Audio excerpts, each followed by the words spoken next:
start with it were my dad really. He played for us as a child and Shawcross as well. So he wouldn't really got me into it, but I was a bit of a late comer. I didn't really start till 12, 13 years old, so I'm more on the football side. Didn't really fancy rugby, a bit too physical for me at that age. But my dad like, come on, let's get you down, let's see if you enjoy it. Took me down and I loved it. And then when it came to the opportunity when you have to pick either rugby or football, I stuck with rugby. So it's a good job he did take me down to Shawcross.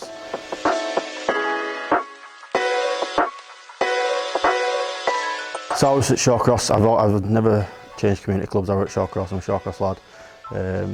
And then I joined Wakefield Scholarship from 15. Played there for 2 years, and then came through the academy. Started in the academy, and then luckily signed a first team deal at 18, I think. Signed a 3-year deal at Wakefield. So yeah, I've only ever really known Wakefield and Shawcross.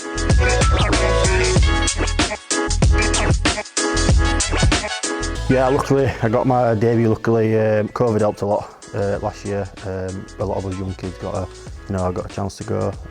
I made my debut against Hull FC. I think it was last September maybe. Then I was fortunate enough to get another 4 games towards the end of the season.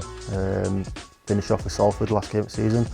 Quite unlucky, but yeah, I was quite fortunate to get 5 games in.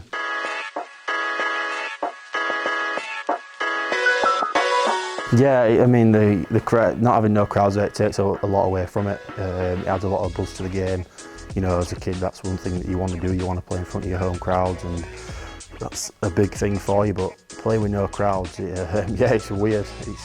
It's like playing. You kind of look at it as, in a different aspect. I sort of looked at it as more like a reserves game, playing a reserves game, because when you're playing them, there's no crowds, a bit less pressure.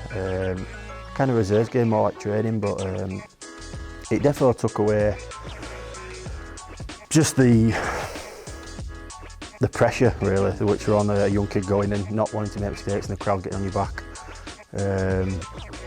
But yeah, I enjoyed it. It was a good experience getting them games in. It taught me a lot. I learned a lot. I made quite a lot of mistakes going through the first couple of games, but I also did a fair few good things as well.